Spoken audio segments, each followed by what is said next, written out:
శ్రీశ్రవణం ఛానల్‌కి చిన్నారులందరికీ, శ్రోతలందరికీ కూడాను మరొక్కసారి స్వాగతం. ఈరోజు మనకి మరో సమస్య వచ్చి పడింది. ఏంటది? మనకు సాత్విక, రాజస, తామస భేదంతోటి 3 రకాలుగా బుద్ధులు కలుగుతాయట కదా! అందులో దేన్ని సాత్వికం అంటారు? దేన్ని రాజసం అంటారు? దేన్ని తామస బుద్ధి అంటారు? అది ఎలా ఉంటుంది? అంటూ ప్రశ్నొచ్చింది. మరి దీనికి శ్రీకృష్ణ పరమాత్మ చక్కగా 30, 31, 32 శ్లోకాల్లో 18దో అధ్యాయం నుంచి వివరించి చెప్పారు. అసలు ఈ బుద్ధిలో కూడాను ఈ బుద్ధే మనని ఈ రకంగా ప్రేరేపిస్తుంది. ఇదే ఎన్ని రకాలుగా ఉంటుంది అన్నది ఆయన చెప్పుకుంటూ వచ్చారు. మనం దాన్ని విందాం. ప్రవృత్తిం చ నివృత్తిం చ కార్యాకార్యే భయాభయే బంధం మోక్షం చ యా వేత్తి బుద్ధిః సా పార్థ సాత్వికీ యయా ధర్మమధర్మం చ కార్యం చాకార్యమేవ చ అయథావత్ ప్రజానాతి బుద్ధిః సా పార్థ రాజసీ అధర్మం ధర్మమితి యా మన్యతే తమసావృతా సర్వార్థాన్ విపరీతాంశ్చ బుద్ధిః సా పార్థ తామసీ. దీనిలో ఆయన చెప్తున్నారు, మన శరీరం ప్రవృత్తించ నివృత్తించ కార్యాకార్యే భయాభయే బంధనం మోక్షం చ యా వేత్తి బుద్ధి సా పార్థ సాత్వికీ అన్నారు. అంటే ఏ బుద్ధి అయితే ప్రవృత్తి మార్గము, నివృత్తి మార్గము, చేయదగిన పని, చేయదగని పని, భయం లేకుండా ఉండడం, బంధము, మోక్షము వీటి మధ్య ఉన్న భేదము, తారతమ్యం గురించి బాగా తెలుసుకుంటుందో దానిని సాత్విక బుద్ధి అన్నారు అంటున్నారు. అంటే మన శరీరం ఒక రథం అయితే జీవాత్మ కూర్చునుంటుంది అందులో. ఆ రథాన్ని సక్రమంగా నడిపేవాడు సారథి. ఆ సారథే మనలో ఉన్న బుద్ధి అన్నమాట. ఆ రథానికి కట్టిన గుర్రాలేంటి? మనస్సు. ఆ గుర్రాలను సారథి ఏ రకంగా కంట్రోల్ చేస్తాడో బుద్ధి కూడా మనస్సును కంట్రోల్ చేస్తూ ఉంటుంది. ఒక్కోసారి మనస్సు బుద్ధి మాట వినదు కూడా. అది వేరే సంగతి. ఈ బుద్ధి కూడా 3 రకాలు. అందులో సాత్విక బుద్ధి ఒకటి. దాని గురించి ముందు చెప్పుకుందాం. మనకు ప్రవృత్తి ధర్మము, నివృత్తి ధర్మము అని 2 ధర్మాలుంటాయి గదా! ప్రవృత్తి ధర్మము అంటే కర్మ మార్గం. ప్రాపంచిక విషయాలు, విషయ వాంఛలు, స్త్రీ వాంఛ, ధనము, ఆస్తి, కోరిక, సంసారంలో మునిగిపోవడం ఇది ప్రవృత్తి మార్గం. నివృత్తి మార్గం అంటే ఏంటి? జ్ఞాన మార్గము. ఇలాంటి వాటి మీద వేటి మీద ఆసక్తి లేకుండా పరమాత్మ గురించి ఆలోచించడం, చేయాల్సిన పనులు మాత్రం చేయడం, చేయకూడని వాటి జోలికి పోకపోవడం, సుఖదుఖాలను సమానంగా చూడటం, భయం లేకపోవడం. అంటే మనకి ఏది భయాన్ని కలిగిస్తుందో తెలుసుకొని దానికి నివారణ కనిపెట్టడం, తద్వారా భయం లేకుండా ఉండడం, భయం కలిగించే విషయాల జోలికి పోకపోవడం, సకల ప్రాణుల్లో పరమాత్మ ఆత్మస్వరూపుడుగా ఉన్నాడనే జ్ఞానం కలిగి ఉండడం, ఏ కర్మ చేస్తే బంధనాలు కలుగుతాయి, ఏ కర్మలు చేస్తే బంధనాలు కలగవు, ఇలాంటి విషయాల గురించి తెలుసుకోవడం. దీన్నే ధర్మ మార్గము అన్నారు. ప్రవృత్తి మార్గము, నివృత్తి మార్గముకి మధ్య ఉన్న భేదాన్ని బాగా గ్రహించినవాడు, తెలుసుకున్నవాడు సాత్విక బుద్ధి గలవాడు అవుతాడనమాట. ఒక విధంగా చెప్పాలంటే సాత్విక బుద్ధి గలవాడు ఏది మంచి, ఏది చెడు అనే విచక్షణా బుద్ధి కలిగి ఉంటాడు. ఏ పని చెయ్యాలి, ఏ పని చేయకూడదు అని బాగా తెలుసుకుంటూ ఉంటాడు. దేనికి ఎప్పుడు భయపడాలి, ఏ సమయంలో ధైర్యంగా ఉండాలి అనే విషయాన్ని కూడా బాగా తెలిసిన వాడవుతాడు. కొంతమందికి ప్రతిదానికి భయపడుతూ టెన్షన్ పడుతూ ఉంటారు. భయపడకూడని విషయాల గురించి విపరీతంగా భయపడుతూ ఉంటాడు. అలా భయపడడం వల్ల ప్రయోజనం లేదు. పరమాత్మను ఆశ్రయిస్తే ఎవరికీ భయపడవలసిన అవసరం లేదు అంటూ ఈ సాత్విక బుద్ధి కలవాడికి తెలిసి ఉంటుందన్నమాట.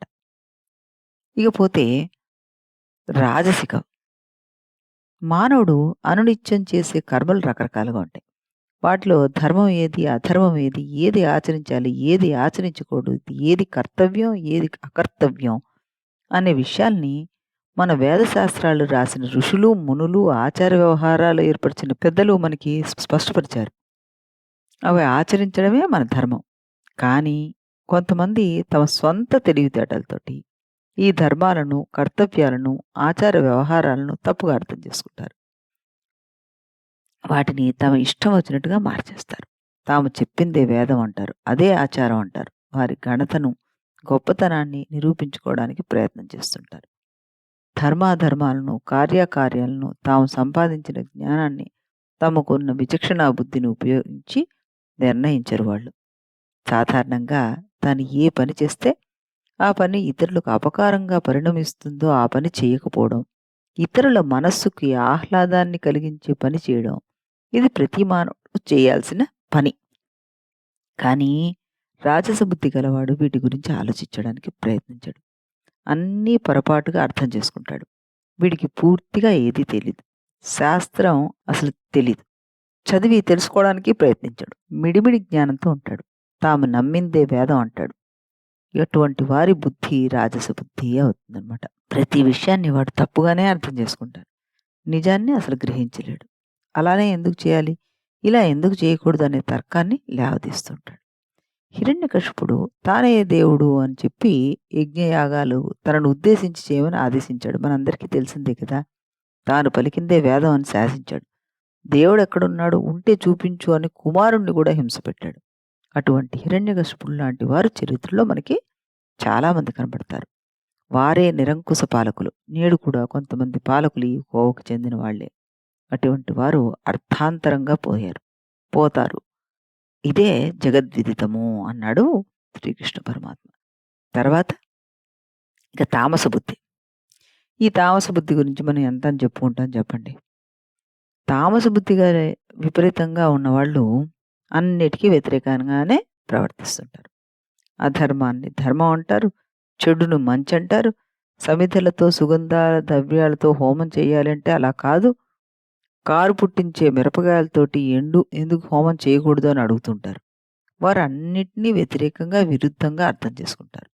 నిటారుగా కూర్చుని కుండలిని శక్తిని పైకి తీసుకువెళ్లాల్సింది బదులుగా తలకిందులుగా తపస్సు చేస్తుంటారు వాళ్ళు. వారు అన్ని విషయాలను, అన్ని పదార్థాలను, అన్ని కార్యాలను విరుద్ధంగా విపరీత బుద్ధితోటి తలకిందులుగా చేసేస్తుంటారు.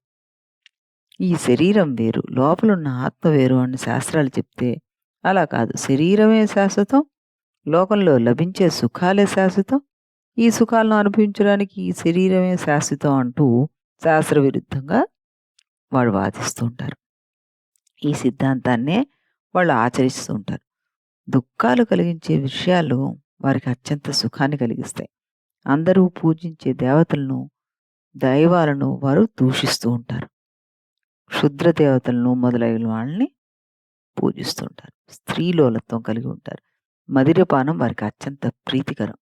ఇటువంటి వారు బాగా చదువుకున్నవారు, శారీరకంగా బలం కలిగిన వారు, ధనవంతులు, పండితులు కూడా అయి ఉంటారు. కానీ వారి బుద్ధి మాత్రం తామసిక బుద్ధి. ఈ తామసికుల బుద్ధిని ఇప్పుడు అవివేకం ఆవరించి ఉంటుంది.